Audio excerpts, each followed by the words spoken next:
À toute histoire, il y a un début. On va revenir dans les années 80. J'ai 17 ans. Je viens d'enterrer ma maman. J'ai mon beau-père qui est en prison. Et j'ai été abandonné par mon père à l'âge de 2 ans. Là, je suis plaqué au sol, violemment. J'ai les 2 mains menottées dans le dos et une matraque sur la nuque. Et là, je me dis, wow, ma vie commence mal. Donc l'histoire, elle est très simple. Moi, je suis un enfant des quartiers, d'un milieu populaire. Et avec une maman, je vis avec ma mère, isolée, et un beau-père qui fait des allers-retours entre la prison et la maison. Donc j'ai très peu d'appétence pour l'école, personne ne m'aide à la maison. Arrive le collège, il y a une salle de boxe en bas de chez moi, je m'y inscris et je passe plus de temps à la salle de boxe qu'au collège parce que je veux devenir boxeur, pour défendre ma maman. Et à l'âge de 15 ans, je quitte le système scolaire. Et là, j'ai les 2 pieds dans la petite délinquance. À 17 ans, quand ma maman décède, j'ai les portes de la grande délinquance qui s'ouvrent à moi avec un beau-père braqueur. J'ai toutes les cartes de visite en main. Donc le juge, devant qui je passe, il va me mettre entre les mains d'un tuteur de la DAS, parce que je suis orphelin en fait. Et ce tuteur de la DAS a la bonne idée de me faire faire du théâtre. Et là, j'ai une vocation qui s'abat sur moi.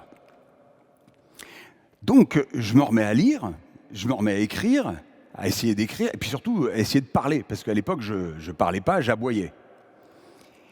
Et puis, je vais vouloir devenir comédien professionnel. C'est mon obsession. Donc, je vais même passer des concours d'école nationale, la Rue Blanche, l'ESSAD, École supérieure d'art dramatique de la ville de Paris. Et puis pendant mes 8 années de formation de comédien, je vais avoir un maître pendant 3 ans, entre autres tout prof, qui s'appelle Jean-Laurent Cochet, qui est décédé bien sûr, qui va m'apporter une pédagogie exigeante. Et puis à l'âge de 29 ans, avec ma complice de toujours, Florence Fouéré, qui se reconnaîtra, nous créons un théâtre dans Paris. Et puis aujourd'hui, à l'âge de 56 ans, eh bien, je continue, je suis metteur en scène, je suis comédien, j'enseigne le théâtre, j'enseigne l'improvisation, j'enseigne l'art oratoire et j'enseigne dans les universités l'art de convaincre, la parole qui convainc, la parole qui sauve et la parole qui libère. Alors, pourquoi je vous raconte cette histoire ? Tout simplement parce que, bien sûr, entre-temps, pendant mes études de comédien, je continuais la boxe. J'avais des touches avec l'INSEP, mais c'était quelque chose qui me plaisait énormément. Et donc, pourquoi je vous raconte cette histoire ? Parce que pour moi, toute ma pédagogie vient du théâtre et du sport. Pour moi, un comédien, un sportif et un orateur, c'est le même combat. Les trois, vont avoir plaisir et envie, et doivent avoir plaisir et envie de communiquer, d'être là, de se dépasser. Le comédien, plaisir et envie d'apprendre un texte pour le jouer sur scène. Le sportif, plaisir et envie, le plaisir dans le dépassement de soi. Et l'orateur, le plaisir de prendre la parole, de communiquer, de partager et de convaincre. Parler, c'est s'impliquer. Quand je m'implique, je m'engage. Mais dans cette notion d'engagement, il doit y avoir aussi une part de plaisir et d'envie. Je dis souvent à mes élèves, l'enjeu ne doit pas tuer le jeu. JE. Alors, concernant le message, puisque je vais vous parler d'art oratoire, concernant le message, la vocation première d'un comédien, quelle est-elle? C'est de convaincre. La vocation première d'un orateur, ça va être de convaincre. Et les deux, pour convaincre, ne vont avoir qu'une seule obsession. C'est d'incarner leur texte. Incarner leur texte.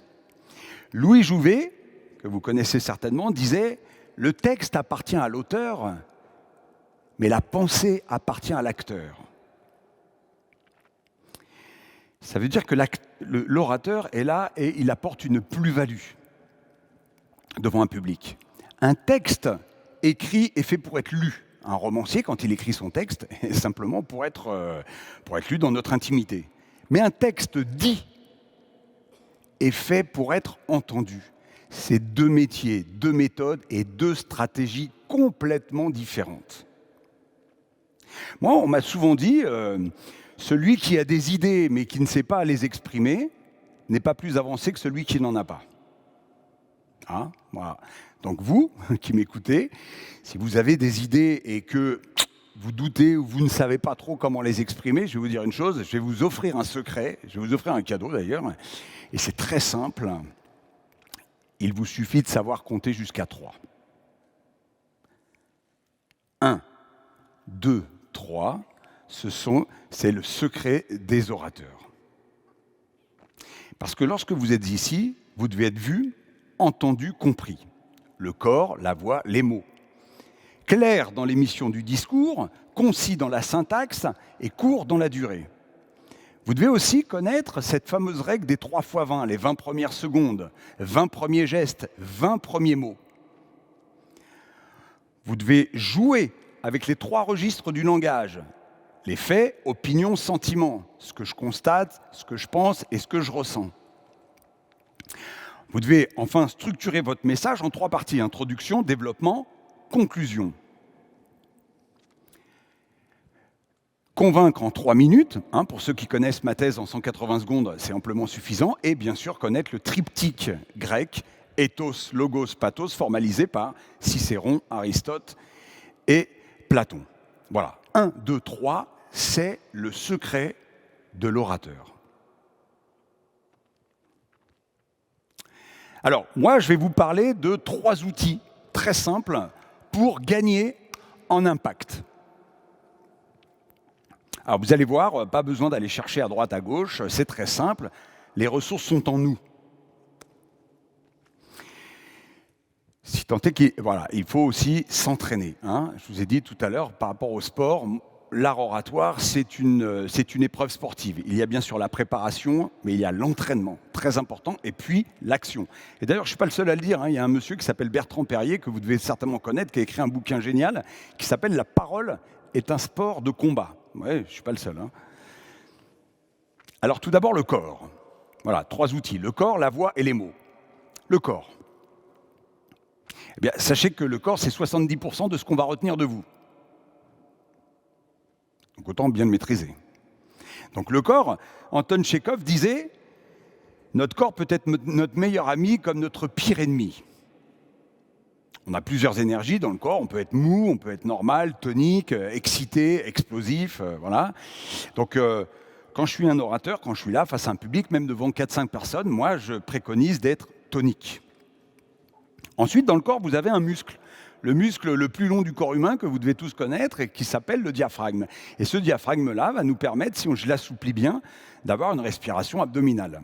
Et cette respiration abdominale va me permettre d'avoir un corps souple, des idées claires, va me permettre de bien gérer mes émotions et puis d'avoir du volume dans la voix.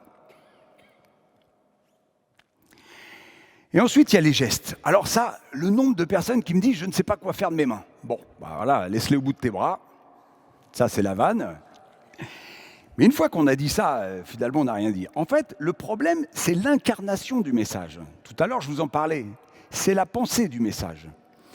C'est quand vous êtes avec des amis et que vous racontez vos vacances, vous ne pensez pas à votre gestuelle. Ouais, on est allé en Espagne, on a mangé des tapas, on a bu des bières, on a dansé, etc. Voilà, il n'y a aucun souci. Quand vous êtes à la boulangerie, vous n'êtes pas là en train de dire à la boulangère, bonjour, je voudrais un pain au chocolat, un chausson aux pommes. Je ne sais pas quoi faire de mes bras, je suis désolé, on m'a dit de les bouger, donc non. Pourquoi? Parce que votre gestuelle, elle va suivre votre pensée. Et en tant qu'orateur, si vous ne vous êtes pas bien préparé, eh bien forcément la gestuelle, elle va être empêtrée. D'où la nécessité de l'entraînement. Ensuite, il y a l'ancrage. Voilà, l'ancrage, c'est être stable. Jean de La Fontaine a écrit une fable qui s'appelle Le chêne et le roseau. Le roseau plie, mais ne rompt pas. Eh bien, moi, je propose toujours aux orateurs de plier, mais de ne pas rompre, d'être stable dans l'instable. L'instable, c'est quoi? C'est la situation que nous vivons. Quand je suis face à un public, c'est pas très stable, hein. On a le trac, on se demande si on va pas avoir des trous de mémoire, on ne sait pas trop comment est-ce qu'on est, donc c'est pas stable, même devant 4-5 personnes, hein. Donc, la préparation, l'entraînement va me permettre de trouver une stabilité. Dans le sport, on appelle ça la pensée réflexive. Moi, aujourd'hui, je cours des marathons. Bon. Ben, quand je cours, je suis en capacité de savoir exactement kilomètre par kilomètre où est-ce que j'en suis sur mon chrono.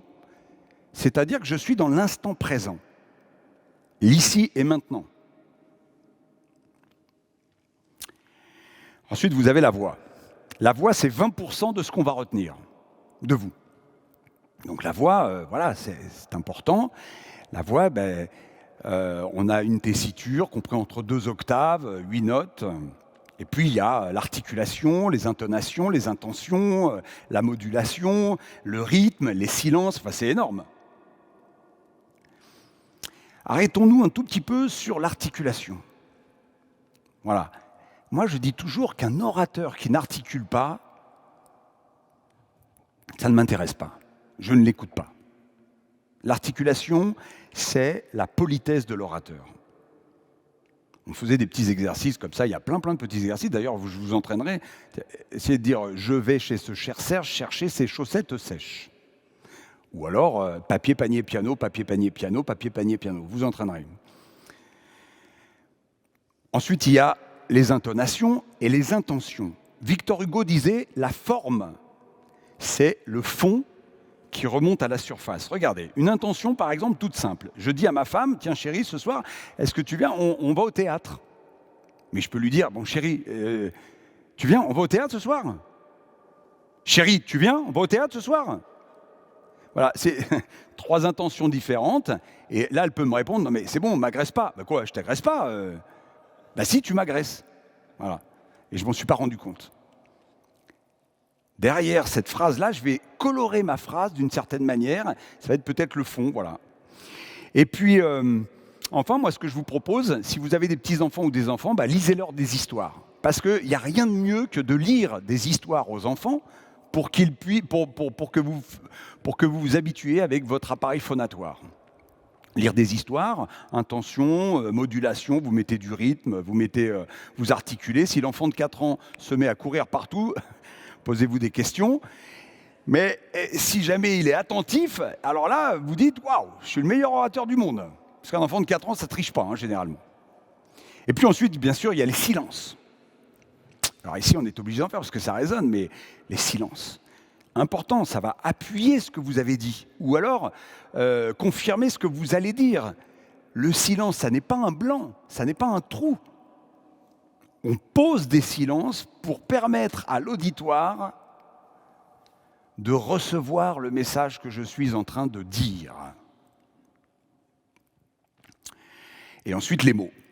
Alors les mots, notez bien, c'est 5%, entre 5 et 10% de ce qu'on retient. Voilà, le corps 70, la voix 20% et les mots 5 à 10%. Nicolas Boileau disait « Ce qui se conçoit bien s'énonce clairement, et les mots, pour le dire, arrivent aisément. » Paul Valéry dit « Les mots bien utilisés sont comme des rayons laser. » Et moi, je dis « Un objectif flou se traduit toujours par une connerie précise. » Donc, moi, j'ai toujours vu mon parcours, je vous ai expliqué tout à l'heure, j'ai toujours fait confiance aux aînés. Voilà, c'est grâce à eux si j'en suis là aujourd'hui. Et il y a un aîné, il y a un aîné, je sais pas comment on pourrait dire, mais qui s'appelle Quintilien. Bon, je ne l'ai pas connu, hein, voilà, mais qui était pédagogue latin, 1er siècle après Jésus-Christ. Voilà. Et qui, lui, nous disait, mais posez-vous les bonnes questions. Voilà, quand vous préparez votre discours, posez-vous les bonnes questions. Qui dit quoi, à qui, où, quand, comment et pourquoi. Qui je suis, le cœur du message, qu'est-ce que je vais dire, à qui, quel est le public, à qui je m'adresse, où, le lieu, quand, à quel moment de la journée, comment, c'est ma stratégie argumentative. Et d'ailleurs, ça, utiliser le storytelling, c'est important. Il y a un monsieur qui s'appelle Anthony Rivière, je vous conseille, il a écrit un livre fabuleux aussi qui s'appelle « L'homme est un conteur d'histoires ». Nous aimons tous entendre des histoires. Combien de personnes me disent « Ah ouais, dès que tu nous racontes une anecdote, c'est sympa. Dès que tu nous racontes des histoires, c'est sympa. » Voilà, hein, souvent. C'est pour ça que les profs d'histoire géo, généralement, ont beaucoup de succès en cours. Parce que, tiens, je vais vous raconter une histoire. Et tout à coup, les élèves, hop, ils lèvent leurs oreilles. Ils disent « Ah ouais, tiens, enfin quelque chose d'intéressant. » Et ensuite, pourquoi? Dans quel but vous parlez? Si vous parlez pour convaincre, si vous parlez pour motiver, ou si vous parlez pour informer. Enfin bref, il y a plusieurs buts quand on prend la parole. Et puis enfin, la structuration du message. Tout à l'heure, je vous ai dit 1, 2, 3. C'est le secret des orateurs. Voilà. Moi, j'aime bien, je suis très pragmatique. Alors, je ne sais pas si c'est le sport qui me l'a apporté ou quoi, mais ce pragmatisme à l'anglo-saxonne. Les Anglais, ils disent, comme le message, de toute façon, les gens n'en entendent qu'une petite partie, ou n'en répètent qu'une petite partie, c'est pas la peine de faire des longs discours. 3 minutes suffit. Là, aujourd'hui, je suis obligé de faire 15 minutes, mais 3 minutes suffit. Introduction, développement, conclusion. Dis-moi ce que tu vas me dire. Dis-le-moi et répète-moi ce que tu viens juste de me dire. Les Anglais disent « Tell me what you want to tell me » et « Tell me what you just told me ». La redondance. Voilà. Donc, merci beaucoup de m'avoir écouté. 1, 2, 3, c'est le secret des orateurs. Le corps, la voix, les mots, au service du discours.